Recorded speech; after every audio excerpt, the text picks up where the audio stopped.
Hey everyone and welcome back to another video. In today's video, I'll show you how to change Facebook profile picture without posting. Firstly, you need to open your Facebook app. Make sure that you have signed in into your account. On the top left corner, tap on your profile.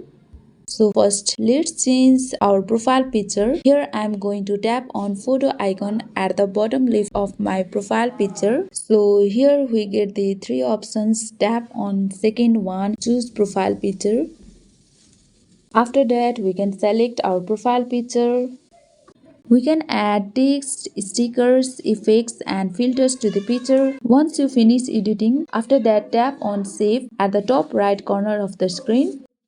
And here you can see your profile picture has been uploading. After that this will automatically shown in feed. Scroll a little bit and here we can see our uploaded profile picture. Now all we do is tap on three dots icon at the right corner of the screen.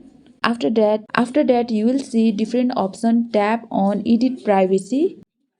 Here we see different options. Let's tap on only me. When we set on only me, then it won't let our profile picture to be public. And this is how we can change Facebook profile picture without posting. Thank you for watching.